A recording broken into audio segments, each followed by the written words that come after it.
पूरा जो है जाग रहा है और इस जागते हुए समाज के चरणों में राधे श्याम का कोड़िया का सेवा जो है और हमारे नार की व्यवस्थाओं को देखने वाले हमारे मुठवा फुमका मुकरदम पारंपरिक सांस्कृतिक ग्राम सभा हमारी जो व्यवस्था थी उस व्यवस्था को स्थापित करने के लिए उस व्यवस्था पे चलने के लिए हमारे समस्त भूमिका और उनके सचिवों को भी राधे श्याम का कोड़िया का सेवा जोहार पहुंचे।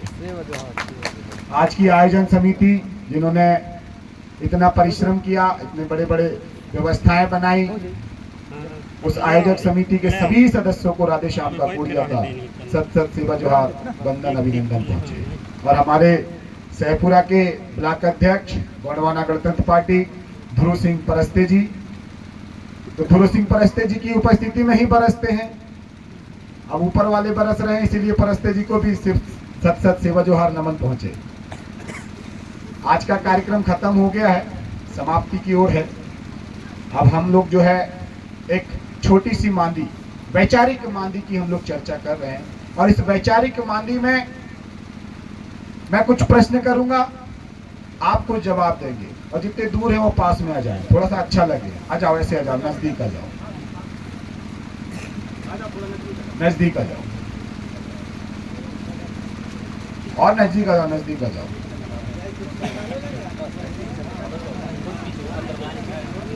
क्यों दूर दूर रहते हो, क्यों दूर दूर रहते हो, जरा नजदीक तो आ जाओ। मैं पूछता हूं आपसे, राधे श्याम का कोड़िया पूछता है आपसे, अपने दुखड़े तो मुझे बता जाओ। क्यों दूर दूर रहते हो, जरा राधे श्याम का कोड़िया के नजदीक तो आ जाओ। मैं पूछता हूं दुख आपके, जरा मुझे दुखड़ा तो बता जाओ। फिर निकालते हैं मिलके हम समाधान, फिर निकालते हैं मिलके हम समाधान। पुरखों की गली में फिर लौट के आ जाओ, पुरखों की गली में फिर लौट के आ जाओ। मैं समाधान निकालने वाला नहीं हूं, समाधान निकालने वाले हमारे शंकर शाह कुंवर रघुनाथ साहब, जिन्होंने 70 साल की उम्र में इस जल जंगल जमीन इस समाज के लिए अपनी जान की कुर्बानी दे दी। उनके पुत्र कुंवर रघुनाथ साहब, जिन्होंने 34 वर्ष की उम्र में इस समाज के बीच में इस समाज को व्यवस्था अवस्था आवश्यकता हर एक चीज देकर जो है इस समाज को पुनः स्थापित करने के लिए कार्य किया। हम उनकी गली में जा रहे हैं और उन्हीं का अनुसरण करते हुए टंटिया मामा, जिन्होंने 1,27,000 पारंपरिक सांस्कृतिक ग्राम सभा बनाई, हम उसी की गली में जाकर फिर से हम जो है वर्तमान में राधे श्याम का कोड़िया के साथ में आप लोग सब लोग संकल्प लीजिए, हाथ खड़ा करिए। पहले संकल्प करते ना कि मेरा संकल्प है कि मैं पूरे मध्य प्रदेश और पूरे भारत में 3 लाख पारंपरिक सांस्कृतिक ग्राम सभा बनाऊंगा। जब तक सांस्कृतिक ग्राम सभा नहीं बनाऊंगा संघर्ष छोड़ूंगा नहीं। ठीक है, हाथ खड़ा करो, अभी हाथ खड़ा करो, हाथ खड़ा करो, अभी ताली वाली नहीं, हाथ खड़ा करो, दोनों हाथ खड़ा करो। बोलो हम संकल्प करते हैं कि हम अपने नार को सशक्त बनाएंगे। हम संकल्प करते हैं जब तक जिएंगे नार की व्यवस्था को व्यवस्थित रखेंगे। हम संकल्प करते हैं कि अपने नार में गोठुल व्यवस्था को स्थापित करते हुए आने वाली पीढ़ी को जो हमारी रूढ़ी प्रथा है, जो हमारे संवैधानिक अधिकार हैं, जो हमारे आर्थिक अधिकार हैं, हम अपनी पीढ़ी को हस्तांतरित करेंगे। बोलो जोहार जोहार जोहार। अभी हाथ नीचे नहीं करना, नारा लगाओ जरा, बोलो जरा, ये आजादी झूठी है, अभी गांव की जनता भूखी है। ठीक है, ये आजादी झूठी है, गांव की जनता भूखी है। अरे ये आजादी झूठी है, गांव की जनता भूखी है। अरे ये आजादी झूठी है, गांव की जनता भूखी है। ठीक है, हम क्या चाहें? आजादी। अरे हम क्या चाहें? आजादी। अरे हम क्या मांगे? आजादी। अरे किससे मांगे? किससे मांगे? मनुवाद से। अरे मनुवाद से, अरे आरएसएस से, अरे आरएसएस से, अरे भारतीय जनता पार्टी से, अरे भारतीय जनता पार्टी से। अरे हम क्या चाहे? अरे हम क्या मांगे? अरे हमको दे दो। तो ये जोश, ये जुनून ठंडा नहीं होना चाहिए। अकेले में भी रहे तो तूफान मुड़ जाए, अकेले में भी रहे तो तूफान उमड़ जाए, और हजारों के साथ में रहे तो कैसा बन जाए? शुद्ध हवा बन जाए। कोई ये ना सोचे कि राधे श्याम का कोड़िया अकेला है, कोई टच कर दे, है ना। जब राधे श्याम का कोड़िया अलग अकेला रहता है तो पूरी कायनात, पूरे पुरखे उसके साथ में रहते हैं, और जब राधे श्याम का कोड़िया सबके साथ में रहता है तो सबके दिल में रहता है और मन में रहता है। तो अब हमें हर एक कदम, हर एक निर्णय, हाथ नीचे कर लो, हर एक निर्णय बहुत सोच समझ के लेना है, ठीक है। क्योंकि सबकी चिंता है, सब चिंता करते हैं। गमछा देना है।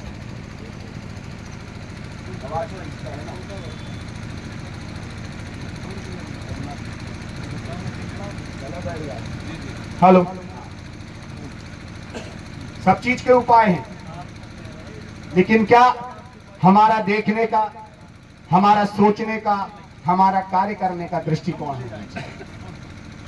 आज हम सब लोग शंकर साहब कुंवर रघुनाथसिंह जी के बलिदान दिवस को मना रहे हैं, लेकिन आप मुझे एक चीज बताइए, शंकर साहब कुंवर रघुनाथ साहब, उनके पिता का क्या नाम था?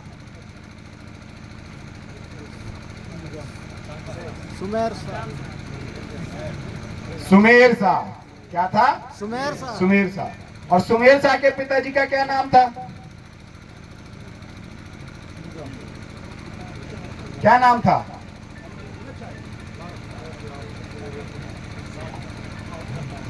काका?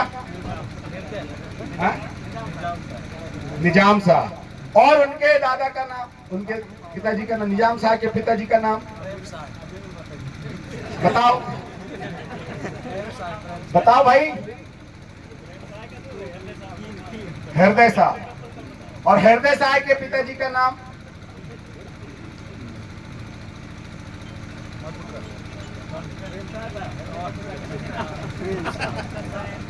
हृदय साहब के पिताजी का नाम क्या था? प्रेम साहब। और प्रेम साहब के पिताजी का नाम?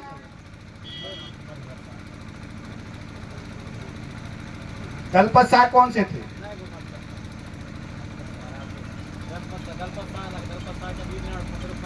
है ना, नरेंद्र शाह के वंशज है, ठीक है। और ये 52 गढ़ 57 परगना 258 रियासत किसने स्थापित की थी? संग्राम शाह, अमान शाह। और उसके पहले भी जो चलते थे गोंडवाना ही शासन था, जो मौर्य वंश बोलते हैं, शाक्य वंश बोलते हैं। ये जो मौर्य वंश है, ये सारे जो हैं ये गोंडवाना के ही हैं। ये हमारी जो गोंडियन संस्कृति है, गोंडियन सभ्यता है, जो हमारी कोयतुड़ियन संस्कृति है, कोयतुड़ियन सभ्यता है, उसी कोयतुड़ियन संस्कृति, कोयतुड़ियन सभ्यता में चलने वाली है। अब एक छोटा सा और मैं आपसे चर्चा कर लूं कि राजा शंकर शाह कुंवर रघुनाथ शाह ये साधारण लोग थे क्या? क्यों भाई दादा, क्या ये साधारण लोग थे? ये राजा थे। क्या थे? राजा थे। ये माल गुजार थे।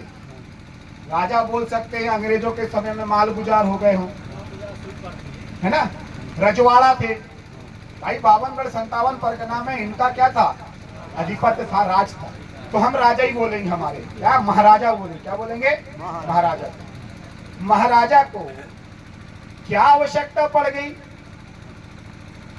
कि जो भूखे हैं, जो गरीब हैं, जो गरीब गुरबा हैं, जिनकी जमीनों को राजा साहब ने सभी गोंडियन समुदाय के लोगों को, एसटी, एससी, ओबीसी, माइनॉरिटी, ये सारे के सारे गोंडियन समुदाय के हैं। ये अपने आप में बोले ना कि मैं ओबीसी हूं, मैं एससी हूं, मैं वो हूं। यदि मनुस्मृति में जाएंगे तो ये सब दलित हैं। क्या है? दलित हैं। तब तुमको नहीं लगता था कि मैं ओबीसी का हूं, कि मैं एससी का हूं, है कि मैं माइनॉरिटी का हूं? तब तो दलित बोलते थे, तब तुमने विरोध नहीं किया, तब अपना हक नहीं जताया। जब हम ये बोल रहे कि ये एक हिंदू परंपरा थी। कौन सी परंपरा? हिंदू परंपरा। तो हिंदू को मानने वाला जितने भी लोग थे, चाहे वो क्षत्रिय हो, चाहे ब्राह्मण हो, चाहे वैश्य हो, ये हिंदू परंपरा को मानने वाले थे। और जितने भी शूद्र थे ये गोंडियन संस्कृति को मानने वाले थे। आज भी इनकी शादी में, वेला पाठा में, आज भी इनके जन्म के संस्कार, विवाह के संस्कार, मृत्यु के संस्कार में हमारी संस्कृति झलकती है। क्यों दादा काका?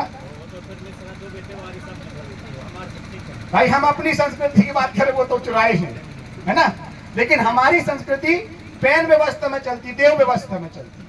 तभी तो संग्राम से आने जब 52 57 परगना को जीता तो गढ़गढ़ी को क्या करता था? हेट करते हुए जाते थे।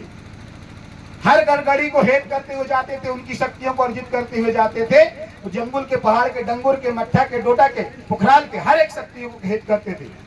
84 पाट बाबा से लेके बघेलन दाई, 84 पाट बाबा से लेके 64 जोगनी दाई, 84 पाट बाबा से लेके तुम्हारा पूर्वागढ़ की माला दाई, राहवेदनी दाई, सबको हेट करते हुए अपने समाज के हित के लिए, समाज को एक मान सम्मान दिलाने के लिए उन्होंने लगातार संघर्ष किया ना।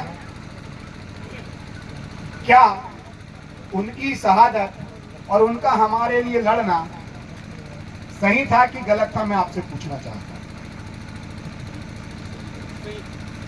क्यों सही था?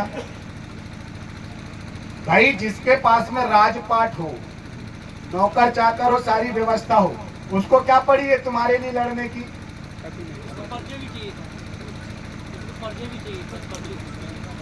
अरे तो वही चीज तो बोल रहा हूं, जिस समाज के लिए, जिस जल जंगल जमीन के लिए उसने अपनी जान की कुर्बानी लगा दी, और जब उसको तोप के सामने बांध कर क्या है अंग्रेजों ने और सामंतवादियों ने मिलके उड़ा दिया गया, तो जिसके लिए वो लड़ रहा था वो समाज गया कहां? कहां गया ये बताओ। यदि आप भी शंकर शाह कुंवर रघुनाथ शाह जी के शहीद हो जाते तो आपकी भी सूची जो है आम से क्या हो जाती? खास हो जाती। होती कि नहीं? भाई जिसके पास में सब चीज है वो इस समाज के लिए मर गया, इस जल जंगल जमीन के लिए मर गया। और जिसके पास कुछ नहीं है, पहले से उजड़ा हुआ है, अंग्रेजों ने दबाया, सामंतवादियों ने दबाया, मनुवादियों ने दबाया, उसके पास कुछ नहीं बचा और वो अपनी जान को लेके भाग रहा है। कहां भाग गया? जंगल पहाड़ की ओर भाग गया। भागा कि नहीं? ठीक था उत्तर दो, जोहार जोहार। ठीक है, मैं गलत बोल रहा हूँ कि सही बोल रहा हूँ? सही बोल रहे हैं दादा। सही बोल रहा हूँ ना? हम लोग भाग गए ना, हैं? तो हम लोग कायर हुए कि नहीं? हो गए। कायर हुए ना? अरे 3% अंग्रेज, कितने परसेंट? 3%। और 3% आरएसएस के लोग, मनुवादी लोग। मैं खुला मंच में बोल रहा हूं, तीन मनुवादियों ने, आरएसएस ने, किसने? आरएसएस ने। कितने परसेंट है वो? 3%। और जब तुम्हारा मुंडन होता तो छोटी सी चुटैया छोड़ते ना, वही 3% है। सबको तो तुमने काट के अलग कर दिया और 3% को सिर पे जगह दे दिया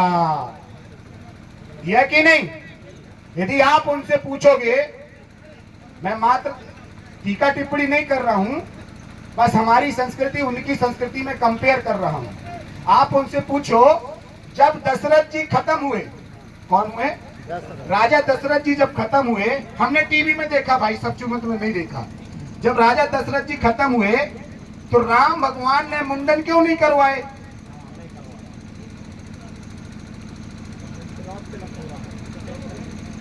मैं देखा हूं, टीवी में देखा हूं, बस चिंतन कर रहा हूं, मेरा ऐसा कोई विरोधाभास वाली कोई बात नहीं है। तो राम भगवान ने मुंडन क्यों नहीं कराए? लक्ष्मण ने मुंडन क्यों नहीं कराया? शत्रुघ्न ने मुंडन क्यों नहीं कराया? और अभी तुम मुंडन क्यों करा रहे हो? जब हमारे समाज में जो पारंपरिक सांस्कृतिक ग्राम सभा रूढ़ी प्रथा है 13-3 के तहत, 13 के तहत, जिसपे 13 और 13-1, 13-2, 13-3, 13-4, 13 खा, ये हमारे लिए बनाया गया। और उस पारंपरिक सांस्कृतिक ग्राम सभा में हमारे नियम, हमारे कानून, हमारे संविधान, हमारी विधियां, हमारे कायदे और कानून सब बनाए गए। हमारी रूढ़ी प्रथा को विधि का बल है और हमने उस विधि के बल को बनाते हुए, मुकदम मतलब हमारा विधायक, मुकदम मतलब हमारा सांसद, भूम का मतलब हमारा एसडीएम, भूम का मतलब हमारा कलेक्टर, और मुकद्दम मतलब हमारा न्यायाधीश, डिस्ट्रिक्ट जज, हाई कोर्ट का जज, सुप्रीम कोर्ट का जज। इसीलिए सुप्रीम कोर्ट और हाई कोर्ट ने क्या दिया था, एक स्लोगन दिया था, एक नारा दिया था, विधानसभा ना लोकसभा, सबसे बड़ी ग्राम सभा। दिया था कि नहीं रे भाई? दिया था ना। तो आज तुम यहाँ पे बैठे हो, ये पूरे मैं मान सकता हूँ कि ये गांव के कौन है, विधायक सांसद लोग बैठे हैं, पार्लियामेंट चल रही, कौन सी चल रही है? चल रही कि नहीं? अरे एक लोकसभा में 552 लोग होते हैं और 552 लोगों में भी 300, 250, 300 लोग इकट्ठे होकर बिल पास कर देते हैं, करते कि नहीं? और यदि उसमें आधे लोग गायब होते हैं जो सत्ता में है, जैसे अभी मैं माइक पकड़ा हूं तो मैं सत्ता में हूं, मान के चलो मैं प्रधानमंत्री हूं मध्य प्रदेश का, क्या हूं? मध्य प्रदेश का प्रधानमंत्री होता है, ऐसे ही शेरे लालेगा। अरे भारत का प्रधानमंत्री होता है भाई। तो नाक कान खोल के रखो, क्योंकि मैं बात कर रहा हूं। कौन बात कर रहा है? राधेश्याम का कोड़िया। कब कहां फंसा देगा तुमको भी नहीं पता, तो तुम सिरे हिलाते रहोगे। अरे प्रधानमंत्री भारत का होता है। तो मैंने बोला प्रधानमंत्री मध्य प्रदेश का, तो हाँ बोल दिए। सुषमा मैडम भी हाँ बोल दी, सिर हिलाई थी। क्यों सुषमा मैडम? भाई मध्य प्रदेश का मुख्यमंत्री होता है और भारत का क्या होता है? प्रधानमंत्री होता है। तो मान के चलो मैं भारत का प्रधानमंत्री हूं और मैं बैठ गया कहां पे? लोकसभा पे। अब देख रहा हूं यहाँ पे तो भाई बाकी लोग है ना, मनुवादी आरएसएस में आ गया हूं, सत्ता में बैठ गया तो बाकी लोग खिसक गए। तो मैं खटाखट अध्यादेश जारी करूंगा। राहुल गांधी क्या बोलते थे? खटाखट। अरे हम भी खटाखट अध्यादेश जारी करेंगे कि नहीं? है तो अध्यादेश जारी करूंगा तो 5 चीज दूंगा आपको। कितनी चीज दूंगा? और 5 चीज दूंगा तो समर्थन चाहिए, है ना। पहला, अच्छे से रिकॉर्ड करना भैया, पास में आ जा, बहुत महंगी चीज बोल रहा हूं। दुश्मन लोग चुरा लेते हैं मेरी चीजों को। भारतीय जनता पार्टी ने बहुत सारी चीजें मेरी चुरा ली है। पहली, बच्चों को अच्छी शिक्षा। उंगली तो नहीं आ रही तुम्हें? बच्चों को अच्छी शिक्षा मतलब जैसी शिक्षा एसडीएम के बच्चे को मिलती है, जैसी शिक्षा कलेक्टर के बच्चों को मिलती है, जैसी शिक्षा विधायक के बच्चों को मिलती है, जैसी शिक्षा मंत्री के बच्चों को मिलती है, वैसी ही शिक्षा हमारे नार में, हमारे गांव में हमारे बच्चों को मिलनी चाहिए। भेदभाव नहीं होना चाहिए। और जो भी मास्टर पढ़ा रहा है उसके पास में पढ़ाई के अलावा कोई और काम शासन प्रशासन से मैं नहीं दूंगा। बिल पास करता हूं। करते हो आप लोग? समर्थन करते हो? मात्र बच्चों के लिए पढ़ाई रहेगी। समर्थन करते हो? तो समर्थन करते दोनों हाथ खड़ा करके ताली बजाओ, तब तो समर्थन होगा। पहला बिल पास कर दिया मैंने, अध्यादेश ला दिया, दुश्मन लोग बाहर बैठे हैं, ठीक है। दूसरा अध्यादेश लाऊंगा कि जो मनरेगा है, मनरेगा को कृषि से जोड़ दूंगा। किससे जोड़ दूंगा? कृषि कार्य से जोड़ दूंगा। और एक परिवार के 3 लोगों को रोजगार दे दूंगा। कितने लोगों को? और रोजगार इसीलिए दूंगा कि तू अपना खेत बना, उस पर बखर भी चलाएगा तो तेरे को मनरेगा से पेमेंट दूंगा 250 रुपए दिन। कितने रुपए दिन? है ना, 250 रुपए दिन। यदि 3 दिन को 3 लोगों को दिया, पति पत्नी और एक जवान बच्चा, तो कितना हो गया एक दिन का? 750 रुपए। कितना हो गया? आ गया ना मेरी परंपरा, संस्कृति, सभ्यता लेके आ गया ना। मैं इस पे भी लेके आ जाता हूं। किस पे? अकाउंटेबिलिटी, बजट, मनी, प्रॉफिट में भी हमारी संस्कृति सभ्यता झलकनी चाहिए। तो 750 रुपए मैंने उस पर काउंट कर लिया कि 250 रुपए एक को दिया, 3 को दिया, तो 750 रुपए मेरा आ जाएगा। यदि 750 रुपए इंटू कितना कर दूंगा, 21 कर दूंगा, कितना हो जाएगा? लगभग 15,000 16,000 रुपए। यदि 15-16 हजार रुपए एक किसान के 5 एकड़ तक के किसान के घर में आ गया तो उसको किसी चीज की जरूरत है क्या? सरकार के किसान सम्मान निधि की जरूरत है क्या? नहीं। साल के 10,000 है, भीख दे रहा है क्या? बताओ, भीख चाहिए क्या? नहीं चाहिए ना।